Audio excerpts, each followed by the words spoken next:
The International Day of the African Child is celebrated 16th of June every year to raise awareness on the continued need to improve the living standard of African children. There can be no keener revelation of a society's soul than the way it treats its children. Parents to be very close to their children and understand them and understand their needs, understand their pains, take them off from there and assist them. Build confidence in them. Allow the children to talk. Don't tell them keep quiet, or when you are back from work, you are tired, you can't do anything. When the child comes, they say go go go go. Today I'm tired, I'm tense off. No, you need to show love.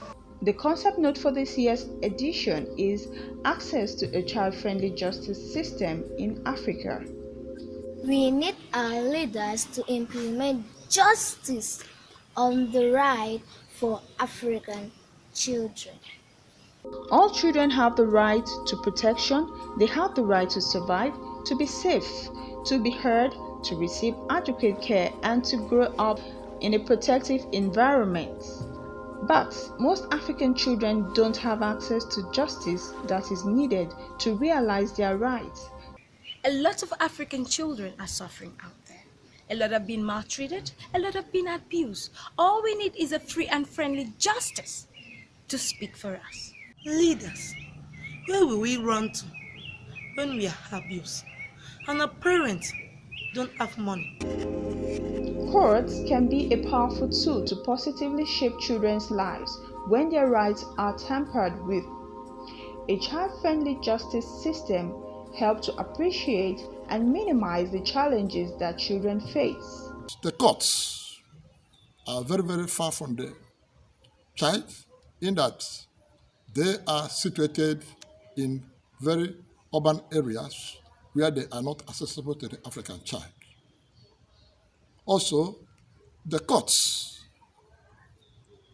the cost of litigation in Africa is very, very enormous to an extent that the African child cannot afford it. Where the African child can make attempt to afford such costs, in most of the jurisdictions, African child is not allowed to present himself, but must be represented by an adult.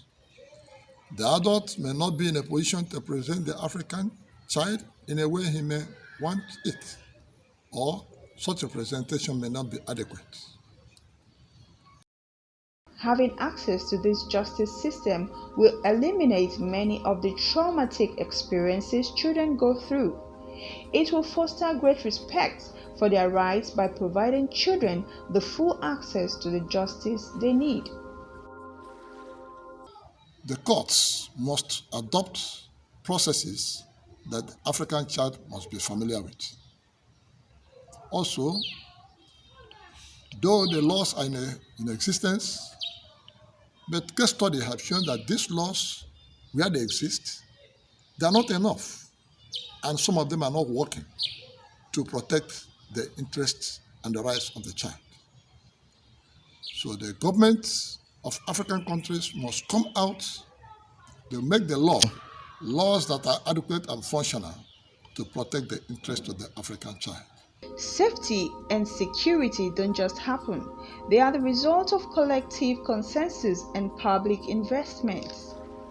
We owe our children a life free of violence and fear. The right of every African child must be embedded in our justice system. Their life matters. It is the responsibility of everyone to protect them and be voice to the voiceless.